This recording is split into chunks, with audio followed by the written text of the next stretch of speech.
Aula número 5. Vamos continuar nossas informações acerca de algumas técnicas elementares de estilo, não é? Vamos lá, a letra L.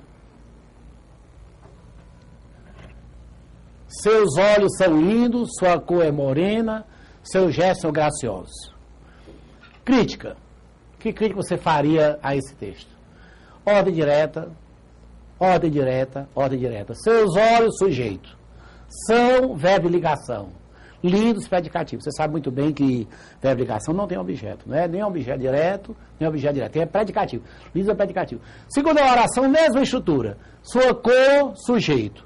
É verbo de ligação. Morena, predicativo. Seus gestos, sujeito. São verbo de ligação. Graciosos, predicativo. Ordem direta, ordem direta, ordem direta.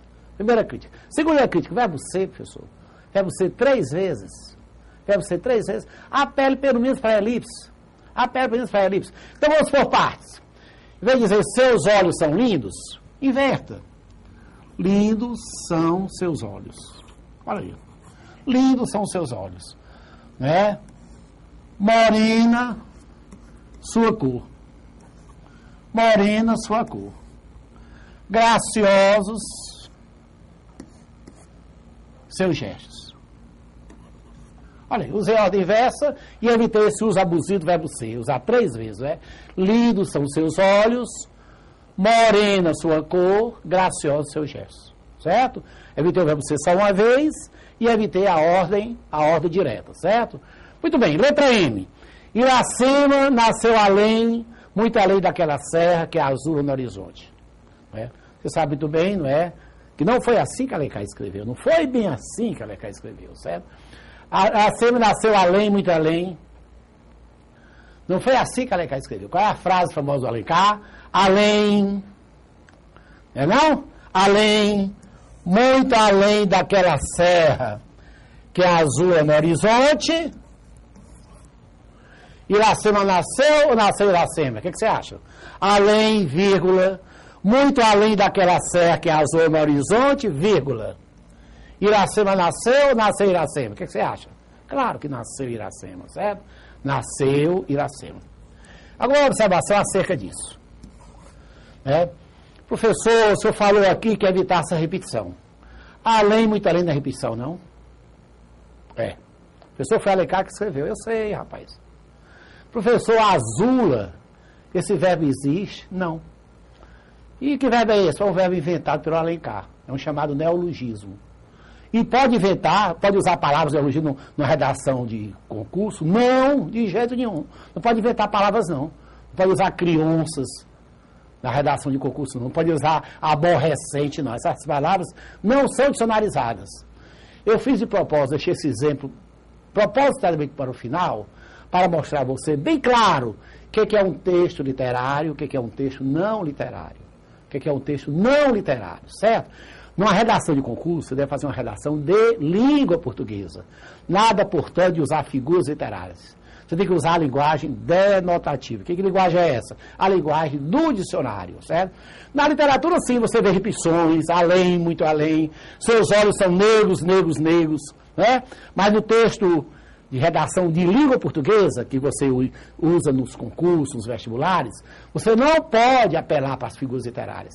Não pode apelar para sinestesias, para metáforas, para catacrés. Não, não, não. Faça uma redação de língua portuguesa, certo? Então, isso só é permitido no texto literário, né? Alencar escreveu sabiamente, além, muito além daquela serra que é azul no horizonte, que as serras distantes dão a impressão de serem azuladas. Ele pregou esse verbo, né, sabiamente, nasceu Iracema. Mas que fique bem claro com esse exemplo, que não se deve usar figura literária no texto de redação de concurso, no texto de redação de vestibular. Então, fazer bem claro essa distinção. Agora, no dia que você escrever um artigo para o jornalzinho, para o jornal de sua cidade, para a revista do colégio, aí tudo bem. Você pode usar suas metáforas, suas metonímias, suas catacreses, você pode apelar para a sinestesia, para todas as figuras que você aprendeu na escola, certo? Mas na sua redação, evite usar a linguagem figurada, evite usar a linguagem conotativa. Faça uma redação de língua portuguesa e não a redação literária. Vamos continuar? Vocabulário. Vocabulário. Então, veja bem, como eu falei, No curso de redação, vou introduzir alguns exercícios de vocabulário exatamente para compensar a nossa crônica carência de leitura, certo? É muito importante que você cultive a palavra, que você procure ampliar o seu horizonte vocabular. Pô, é verdade bem simples, a redação é feita de palavras. A redação é feita de palavras. E essas palavras do coloquial, do linguajar doméstico, não servem.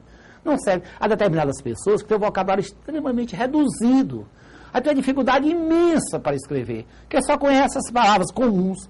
Panela, garfo, porta, pão, prato. Aí vem a falta da leitura, não é? Redação e leitura são duas atividades muito vizinhas. Ler e escrever são duas atividades muito vizinhas. Então, para compensar um pouco essa nossa crônica carência de leitura, é que eu proponho no decorrer do curso muitos exercícios de vocabulário. O que é que a gente vai fazer? Trocar esses verbos infantis, trocar um pouco esses verbos da oralidade por verbos mais expressivos, por verbos mais adequados àquele tipo de documento que você tem que produzir para um concurso, certo? Então, veja lá. Substitua com adaptações o verbo estar por outro mais expressivo. Aqui a gente vai trabalhar só trocar o verbo estar, certo? Verbo estar. Eu aconselho o aluno a primeiro ver o módulo, veja o módulo lá do texto escrito, que vai ser acrescentado como anexo às aulas. E tenta responder sozinho. Depois que você fizer o exercício, aí você vai assistir esta minha aula e ver a proposta de gabarito. Veja bem, repito, que aqui não é uma questão fechada. Quando se está de aula de redação, não existe resposta única. É uma proposta de redação. Aqui vamos sugerir alguns sinônimos, certo? Mas não é uma resposta única, uma resposta, certo? Que você deve olhar como se fosse um gabarito oficial, certo? Então, vamos lá. As crianças estavam sentadas. Trocando esse verbo. Verbo ser melhor. As crianças estavam sentadas. Como é que ficaria? As crianças permaneciam, né? Permaneciam, olha aí. As crianças mantinham-se sentadas. As crianças permaneciam sentadas. As crianças continuavam sentadas. Olha aí, certo? A polícia esteve de prontidão toda a noite. Trocando o verbo estar para um verbozinho mais expressivo. É a mesma coisa, né? A polícia continuou. A polícia manteve-se. A polícia permaneceu de prontidão. Repito, quando você fizer a primeira redação, faça com toda a espontaneidade. Use esses verbos da oralidade mesmo. Estar, fazer, né, por, ver, certo? Aparecer. Depois você volta e troca. Põe um verbozinho mais adulto, certo? Põe um verbozinho mais adequado àquele tipo de documento, certo? A polícia manteve-se de prontidão, permaneceu de prontidão, continuou de prontidão.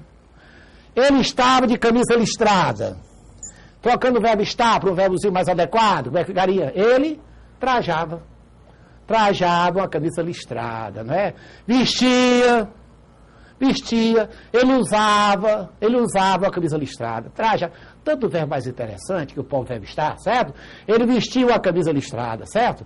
Muito bem, muito fácil esse tipo de atividade.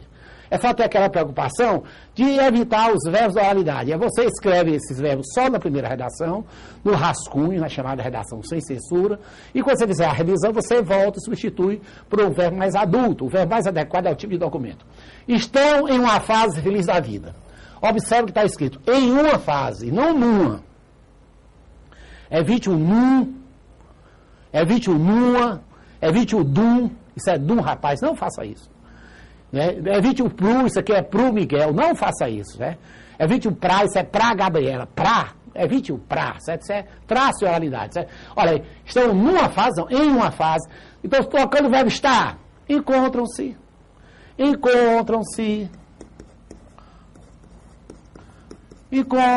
em uma fase feliz. Eles atingem, tanto verbo é interessante, atingem uma fase feliz da vida.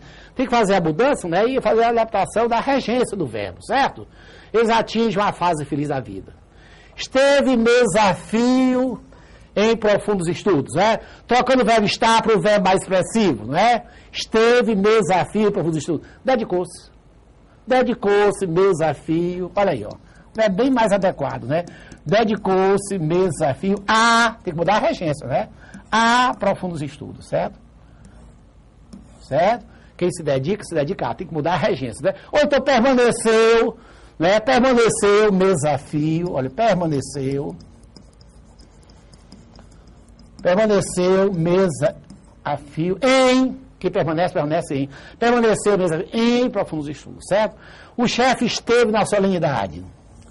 Trocando o verbo melhor, em lugar desse esteve, evite o verbo estar. O chefe compareceu, não é? Compareceu à solenidade com o sinal de crase, não é? Compareceu à solenidade. Eu estou dizendo só para você saber que existe sinal de crase. Mas na realidade ninguém pronuncia a crase, certo? Estou fazendo isso só como artifício didático, porque você saiba, compareceu à solenidade, deve haver o sinal indicativo do fenômeno da crase, certo? Continuando. Esteja aí um momento que eu já volto. Substituindo esse verbo estar por um verbo mais adequado, como é que ficaria?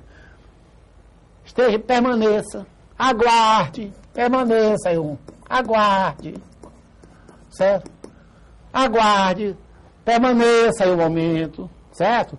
Não estava ninguém lá, né? Olha aí, não estava ninguém lá, trocando esse verbo estar por um verbo mais adequado, certo? Não havia ninguém lá, não havia ninguém na sala, certo?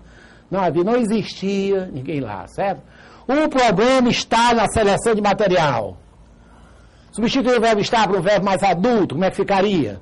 O problema o quê? Consiste, não é? O problema reside, consiste. Põe esses verbos no seu dia a dia, põe esses verbos na sua prática nacional e faça o esforço para evitar esses verbos da oralidade, esses verbos muito coloquiais, certo? Trabalha um pouquinho com a palavra, sem nenhuma preocupação de usar a linguagem rebuscada, muito sofisticada, mas a linguagem adequada, rapaz. Isso é um documento importante, isso é um concurso, isso é um processo seletivo, isso é uma competição. Então você tem que usar a linguagem adequada àquele tipo de documento. O vestido está muito bem em você, trocando o verbo estar com um verbo melhor. O vestido cai. Não, cai não. Cai é oralidade pura. O vestido cai muito bem em você. Não, de jeito nenhum. O vestido ajusta-se. Ajusta-se muito bem a você. Né? Ajusta-se muito bem a você, certo? Muito bem. Eles se foram e eu aqui estou. Trocando estou para o verbo melhor. Eles se foram e eu aqui continuo. Né? Eu aqui permaneço. Eu aqui prossigo. Eles se foram, eu aqui permaneço, eu aqui prossigo, certo? Então veja bem que, sem grandes dificuldades, você pode perfeitamente trocar o verbo estar por um verbo mais expressivo, por um verbo mais adequado. Veja aí os sinônimos possíveis, né, para o verbo estar. Atingir. Ele atingiu uma fase física. Comparecer. Ele esteve na solenidade, compareceu. Ele continua, manteve-se. Olha aí. Minha dificuldade reside. Olha aí, dedicar. São verbos que podem ser usados, que devem fazer parte do seu vocabulário, que podem ser usados para trocar o infantil, o verbo estar, certo? Trajar, consistir, ajustar-se, achar, conservar-se, o verbo haver, prosseguir, ele continua estudando, ele prossegue nos estudos, existir, encontrar-se, vestir, etc. Eis aí, portanto, a sugestão acerca da substituição do verbo estar. Com o verbo fazer, Deus fez o mundo. Trocando o verbo fazer por um verbo mais expressivo. Deus criou, não é? Das poucas oportunidades que você tem para usar esse verbo, Deus criou o mundo, não é? Deus criou o mundo, olha aí. Evite o verbo fazer. Os espanhóis fizeram igrejas, fizeram, professor, tem verbo melhor, não? Os espanhóis, qual é a sugestão que você daria? Construíram, edificaram, erigiram, conhece o verbo erigir? Erigir uma capela, erigir um documento, erigiram igrejas sobre os templos dos deuses astecas. Quem são os deuses astecas? Qual é o povo asteca? Quem sabe? Né? O Brasil foi tricampeão do mundo no país asteca. Que povo é esse? É o povo mexicano, né? Os astecas são os mexicanos, é isso?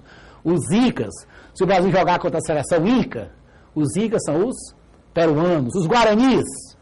Se o Brasil jogar contra a seleção guarani, contra os paraguaios, né? Os germanos, os alemães, os helvécios, os suíços, né? Os alecarinos, os cearenses, os maurícios, os pernambucanos, olha aí, ó, certo? Então, aí, erigiram, construíram, edificaram. O artesão fez o estante. No lugar do fez, fabricou. O artesão fabricou o estante. Procura o verbo que você acha. Escrever fazer provisoriamente, certo? Beethoven fez várias sonatas. Compôs, não é? Beethoven compôs várias sonatas. Então escreve o verbo fazer provisoriamente, certo? A fim de melhorar o vocabulário. Alencar fez vários romances. Logo Alencar. Alencar escreveu vários romances. Publicou. Alencar editou, certo? Então Então, veja bem, vamos, na aula seguinte nós vamos continuar com esses exemplos.